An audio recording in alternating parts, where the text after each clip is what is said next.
नमस्कार, आप देख रहे हैं अपना बिहार। मैं हूं आपके साथ सुकन्या सिंह। चलिए सबसे पहले बिहार की सियासत की बड़ी खबर आपको बताते हैं। आज शाम सीएम नीतीश से मिलेंगे बीजेपी नेता। इस वक्त की बड़ी खबर आपको बता रहे हैं, जहां आज शाम मुख्यमंत्री नीतीश कुमार से बीजेपी नेता की मुलाकात होने वाली है। भूपेंद्र यादव और संजय जायसवाल मुलाकात करेंगे नीतीश कुमार से। साथ ही तारकिशोर प्रसाद और रेणु देवी भी उस वक्त मौजूद रहेंगे। सीएम आवास में होगी नेताओं की मुलाकात। तो मुलाकात होने वाली है बीजेपी नेताओं से। मुख्यमंत्री नीतीश कुमार की मुलाकात होगी आज शाम। साकेत हमारे संवाददाता इसी खबर पर ज्यादा जानकारी के साथ हमारे साथ जुड़ गए हैं। साकेत, क्या कुछ अपडेट जानकारी आप तक पहुंच रही है? शाम को है मुलाकात है, किन मुद्दों पर बातचीत होगी? क्या कैबिनेट विस्तार पर भी चर्चा होगी? देखिए, बिल्कुल सुकन्या, चूंकि ये बात चल रही थी कि जो खरमास चल रहा है 14 तारीख यानी कि 14 जनवरी के बाद कैबिनेट का विस्तार किया जाएगा और इसी को लेकर ये बैठक होगी, ये जो हमारे सोर्स बता रहे हैं। क्योंकि आप देखिए, जो लोग मुख्यमंत्री से मिलने जा रहे हैं उनमें सब महत्वपूर्ण लोग ही हैं, चाहे वो बिहार के जो प्रभारी हैं भूपेंद्र यादव उनकी बात करें या फिर संजय जायसवाल जो प्रदेश अध्यक्ष हैं और दोनों डिप्टी सीएम जो सरकार में सेकंड पोजीशन पर जो है, दोनों डिप्टी सीएम भी इस बैठक में मौजूद रहेंगे। तो ऐसे में निश्चित तौर पर ये जो बैठक है काफी अहम मानी जा रही है और लगातार बातें हो रही थी कि 14 जनवरी के बाद जब खरमास खत्म होगा उसके बाद नीतीश कैबिनेट का विस्तार होगा, तो इसी पर कहीं ना कहीं मुहर लगेगी या बीजेपी ने जो तय कर लिया है नाम, वो नाम मुख्यमंत्री के सामने वो पेश कर सकते हैं। तो ये एक अहम जो जानकारी है वो मिल पा रही है सूत्रों के हवाले से। और साथ ही साथ एक अहम बात ये भी है कि जो एमएलसी का चुनाव है, 2 सीटों पर चुनाव होना है 28 जनवरी को, इसकी अधिसूचना चुनाव आयोग ने निकाल दी है। इसके अलावा जो राज्यपाल कोटे से 12 सीट पर जो नॉमिनेशन होना है एमएलसी का, उसको लेकर भी बातें चल रही है, उस पर भी नाम तय किए जा रहे हैं। और किस तरह का फार्मूला होगा एनडीए में, किस तरह से 50-50 के फार्मूले पर एमएलसी बनते हैं या क्या कुछ उसका नतीजा निकलता है, इसको लेकर भी इस बैठक में चर्चा हो सकती है। क्योंकि सभी महत्वपूर्ण जो नेता हैं वो मुख्यमंत्री से मिलने जा रहे हैं, तो ऐसे में काफी महत्वपूर्ण इस बैठक को माना जा रहा है। क्योंकि अगर आप देखिए, शाम 6 बजे का समय रखा गया है, क्योंकि आज रविशंकर प्रसाद के माता का श्राद्ध कम है, उसमें सभी नेता यहाँ पटना पहुंचे और उन्होंने वहां पर मुलाकात की है रविशंकर प्रसाद से और उसके बाद शाम का वक्त रखा गया है मुख्यमंत्री से मिलने का। तो निश्चित तौर पर काफी अहम ये बैठक होगी, काफी महत्वपूर्ण माना जा रहा है। क्योंकि आप देखिए, जो 7 तारीख आज हो गया, 14 तारीख तक का जो है खरमास है, उसके बाद नीतीश कैबिनेट का विस्तार होगा। तो काफी महत्वपूर्ण बैठक है, बस इंतजार किया जा रहा है। 6 बजे ये तमाम नेता मुख्यमंत्री आवास जाएंगे एक अन्य मार्ग पर। जी चलिए साकेत, तमाम जानकारी के लिए आपका शुक्रिया। तो साकेत हमारे संवाददाता पटना से हमारे साथ जुड़े थे, जिन्होंने बताया कि 14 जनवरी के बाद जब खरमास खत्म होगा तो आगे चलकर जो नीतीश कैबिनेट है उसका विस्तार होगा, उस पर चर्चा संभव है जब बीजेपी नेताओं की नीतीश कुमार से आज शाम को मुलाकात होगी।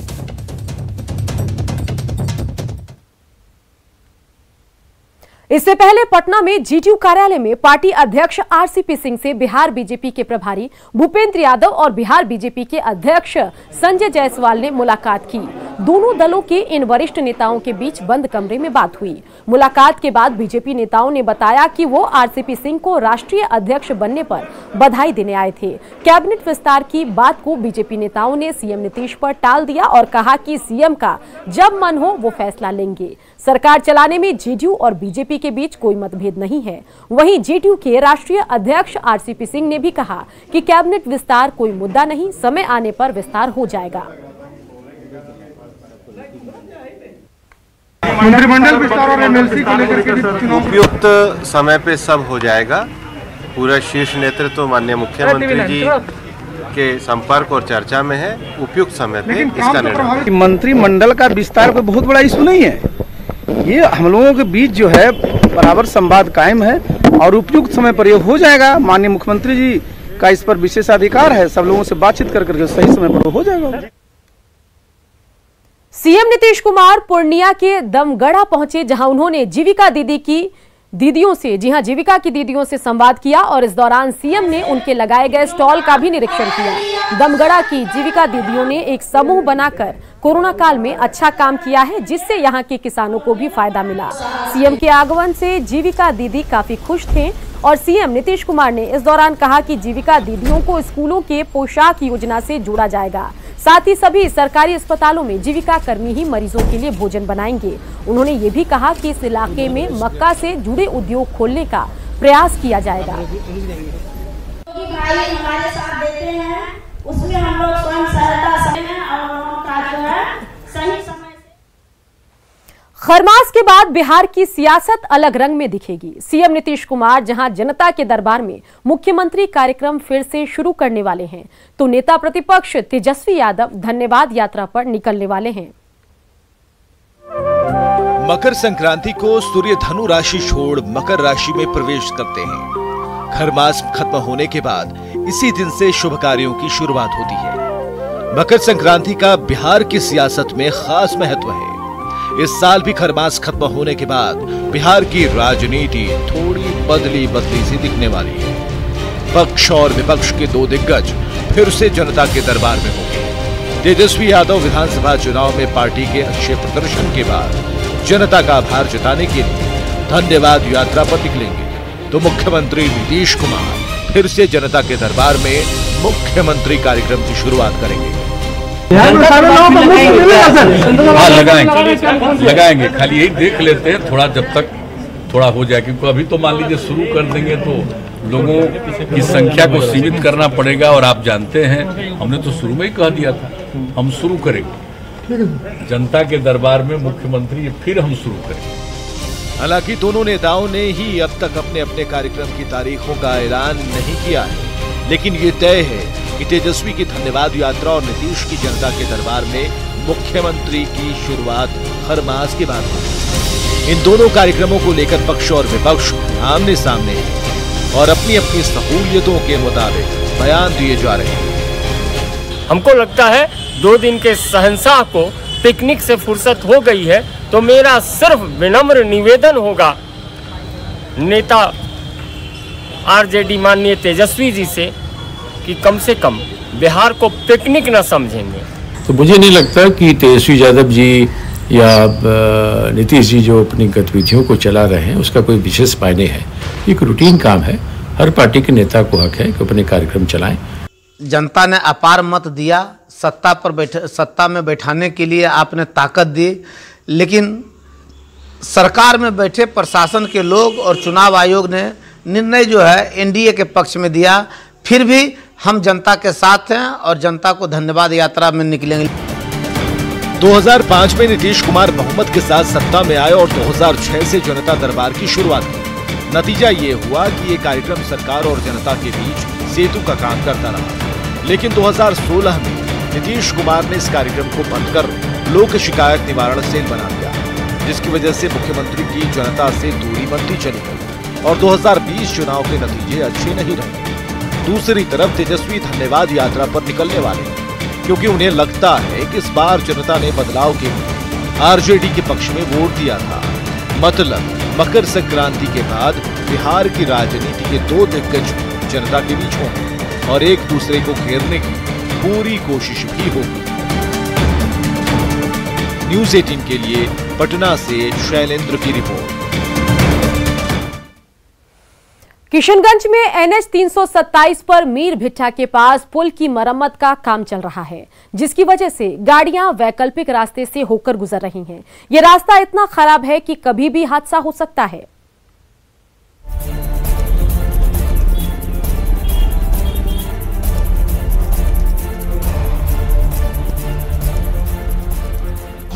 हिचकोले खाती गाड़ियों को देखिए कैसे ये कार सड़क पर आने के लिए जद्दोजहद कर रही है। कार सवार पैदल सड़क तक पहुंचकर कार के पहुंचने का इंतजार कर रहे हैं। अब इस बस को भी देख लीजिए, ऐसा लग रहा है कि अगले ही पल बस पलट जाएगी। किशनगंज में एनएच 327 पर मीर भिट्ठा के नजदीक आजकल ये नजारा आम है। लगता है जैसे किसी भी समय कोई बड़ा हादसा हो सकता है। इसकी वजह है एनएच 327 पर मीर भिट्ठा के पास पुल की मरम्मत का काम। दरअसल यहां क्षतिग्रस्त पुल की मरम्मती का काम चल रहा है, लेकिन इसके लिए डायवर्सन नहीं बनाया गया है। बस 2 सूचना बोर्ड लगाकर प्रशासन ने अपनी जिम्मेदारी की इतिश्री कर ली। अब हालात ये है कि गाड़ियां वैकल्पिक रास्ते से होकर गुजर रही है। ये रास्ता इतना खराब है कि कभी भी हादसा हो सकता है। जाना है तो एयरपोर्ट बागडोगरा, लेकिन अभी हम आ रहे लोहागड़ा से। क्या परेशानी हुई इस रास्ते में? यहाँ परेशानी इतना हुआ कि आदमी ऐसा लग रहा है कि गाड़ी पलटी होने वाला ऐसा है, तो परेशानी बहुत है, आना जाना पड़ता है, क्या कीजिएगा। पुल को मरम्मत करना बेहद जरूरी है, लेकिन जरूरी ये भी है कि सड़क पर आने वाले लोगों के लिए वैकल्पिक रास्ते को ठीक किया जाए। अगर जल्द से जल्द डायवर्सन नहीं बना तो कोई बड़ी दुर्घटना भी हो सकती है। न्यूज़ 18 के लिए किशनगंज से आशीष रंजन की रिपोर्ट। दरभंगा सोना लूट मामले में पुलिस की अलग अलग जगहों पर छापेमारी जारी है। इस बीच बड़ी खबर समस्तीपुर से आई है, जहां सोना लूट कांड में छापेमारी के दौरान 7 संदिग्धों को पुलिस ने हिरासत में लिया। खबर यह भी है कि 1.5 किलो सोना सहित कैश बरामद हुआ है। हालांकि पुलिस के अधिकारी इस पर कुछ भी बोलने से इनकार कर रहे हैं।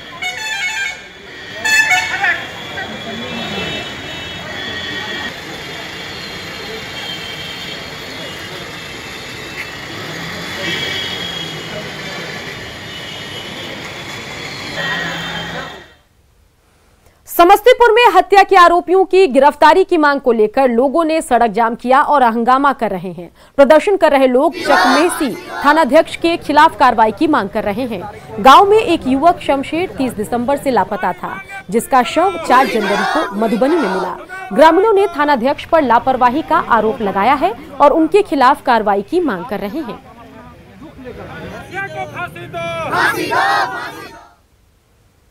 कल बिहार के सभी जिलों में एक साथ कोरोना वैक्सीन का ड्राई रन शुरू होगा। पहली बार जहां सिर्फ 3 जिलों में ड्राई रन हुआ था, वहीं कल बिहार के सभी जिलों में एक साथ इसकी शुरुआत होगी। हर जिले में 3 जगहों का चयन किया गया है। हर 2 घंटे में 25 लोगों को डमी टीका दिया जाएगा।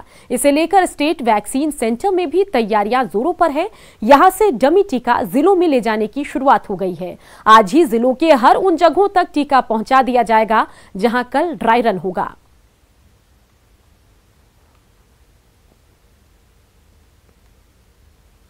अब एक ऐसी खबर जिसमें प्यार भी है, इमोशन भी है और गुहार भी। गुहार पति और ससुराल वालों की जिंदगी बचाने की, लेकिन जिन पर आरोप लग रहा है वो भी अपने ही हैं। ब्यूटी का दिखा बोल्ड अंदाज, पहले घर से भागकर की शादी,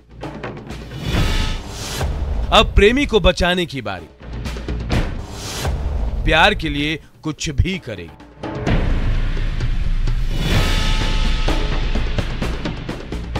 दो प्यार करने वालों को जब जब दुनिया तड़पाएगी, मोहब्बत बढ़ती जाएगी। सड़क फिल्म के गाने की ये पंक्ति ब्यूटी के बोल्ड अंदाज पर बिल्कुल फिट बैठती है। शादी के जोड़े में नाक से लेकर मांग तक सिंदूर सजाए बैठी ये है ब्यूटी कुमारी, जो अपने प्रेमी यानी पति और उसके परिवार को बचाने के लिए एसएसपी दफ्तर पहुंच गई है। मैं ब्यूटी कुमारी पिता जयप्रकाशम में सजौर की रहने वाली मैं संदीप कुमार से प्रेम करती थी। मेरे पिता मेरे ससुर पे इन्होंने अपहरण कर झूठा केस दर्ज कर दिया है, जो अनलीगल है, लीगल नहीं, बिल्कुल भी नहीं है, और उन्हें रोज परेशान किया जाता है। बस मैं यही चाहती हूँ, मेरे फैमिली वाले मेरे पीछे हाथ धो के पड़े हुए। सही सुना आपने। 27 दिसंबर को सरजौल की रहने वाली ब्यूटी कुमारी ने अपने प्रेमी संदीप कुमार के साथ घर से भागकर गोनू धाम मंदिर में शादी की, वो भी अपने परिवार वालों के मर्जी के खिलाफ। अब ब्यूटी के परिवार वाले प्यार के दुश्मन बन बैठे हैं और ब्यूटी अब अपने पति और ससुराल वालों को बचाने के लिए खुद निकल पड़ी है। मैं 26 तारीख के शाम में मैं वहाँ से निकल गई अपने घर से, अपने प्रेमी के घर आई। घर नहीं, मतलब मैं उन्हें आकर के कॉल की कि मैं यहाँ आ गई हूँ, प्लीज आप आ जाओ। तो वो आए और मैं और मेरे पति गोनू धाम में रात भर रही। वहाँ रहने के बाद मैं सुबह में शादी की, फिर मैं अपने ससुराल चली गई। मेरे ससुराल वाले वहाँ हम दोनों को एक्सेप्ट किए, बहुत प्यार सम्मान के साथ जो भी रस्में होते हैं वो सारे रस्म किए। फिर 3 तारीख को मुझे पता चलता है कि मेरे पति और मेरे ससुर पे मेरे पिताजी ने FIR दर्ज कर दिया अपहरण का। ब्यूटी के मायके वालों ने पति संदीप और उसके परिवार वालों को फंसाने के लिए साजिशन अपहरण का मुकदमा कराया है, जिसके बाद से पूरा परिवार परेशान है और ब्यूटी को खुद अनहोनी का डर सता रहा है। अपहरण नहीं हुआ, मैं अपनी मर्जी से आई हूँ।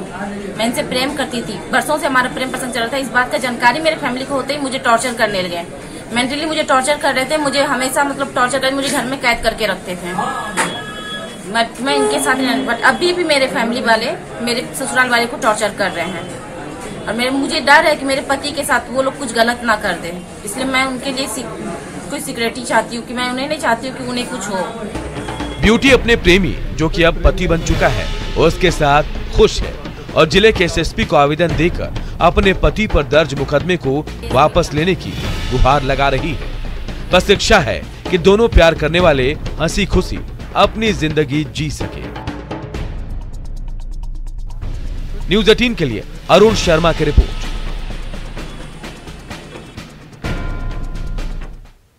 खबर बांका के वसूली बाज पुलिस की, जिन्हें जिम्मेदारी तस्करी रोकने की दी गई थी लेकिन साहब वसूली में लग गए। मतलब नजराना दीजिए और ट्रक ले जाइए। सावधान, आगे पुलिस है।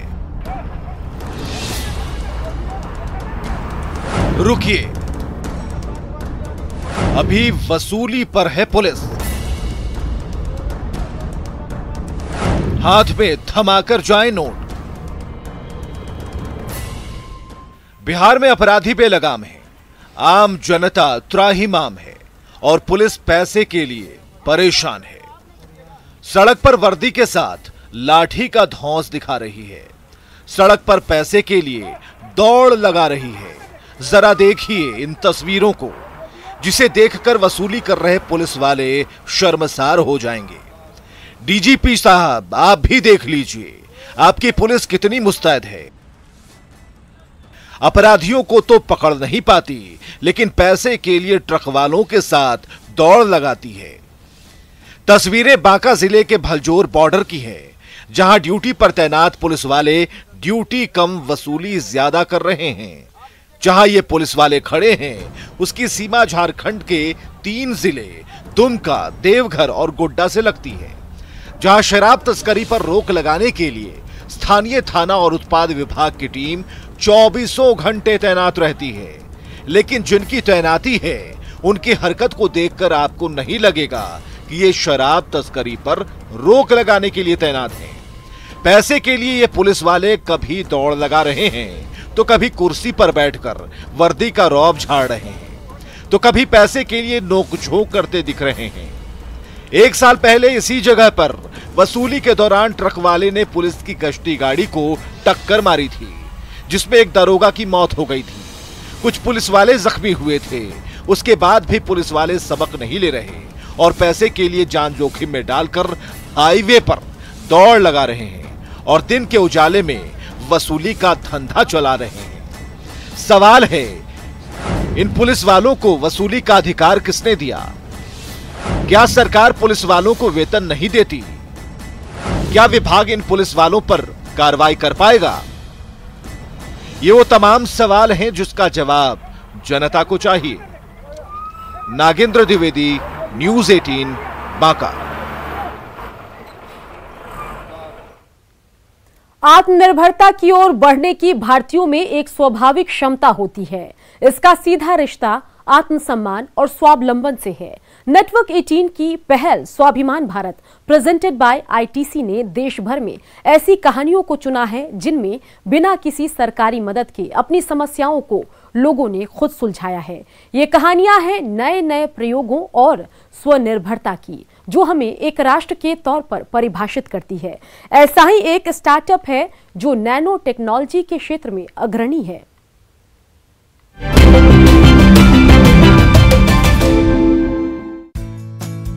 Log9 मटेरियल्स एक नैनो टेक्नोलॉजी स्टार्टअप है। 2015 में स्थापित इसका मकसद सतत ऊर्जा बनाना और ग्राफीन के व्यावसायिक उपयोग में तेजी लाना है। यह ग्राफीन संश्लेषण और ग्राफीन उत्पादों में 16 पेटेंट हासिल कर चुका है। इंडिया में मटेरियल्स लेवल पे और नैनो टेक्नोलॉजी लेवल पे फंडामेंटल काम हो, और उसी को लेके हमने Log9 को शुरू किया ताकि हम ग्राफीन जो एक नैनो मटेरियल है उसमें लोकल कॉम्पिटेंसी बिल्ड कर सकें। Log9 मटेरियल्स एल्युमिनियम ईंधन सेल्स बनाती है। ये वैकल्पिक ऊर्जा के 100% ग्रीन फॉर्म है, जो लॉन्ग रेंज की है, कॉस्ट इफेक्टिव और इस्तेमाल करने में आसान है। इसमें इलेक्ट्रिक व्हीकल इंडस्ट्री में क्रांति लाने की क्षमता है। इंडिया की जो रिक्वायरमेंट्स हैं आपके इलेक्ट्रिक व्हीकल्स को लेके और एनर्जी स्टोरेज को लेके, वो बहुत डिफरेंट है। हमारे पास डिफरेंट टाइप का क्लाइमेट है, हमारे डिफरेंट टाइप के वेदर कंडीशंस हैं, और जो यूजेज कंडीशंस हैं वो भी बहुत डिफरेंट हैं। तो इसके लिए बहुत इंपॉर्टेंट है कि टेक्नोलॉजीज़ को इंडिजिनाइज किया जाए और नई इंडिजिनस टेक्नोलॉजीज़ को बनाया जाए। Log9 मटेरियल्स स्वाभिमान के रास्ते पर चलकर भारत में सतत ऊर्जा और टेक्नोलॉजी का नेतृत्व कर रही है।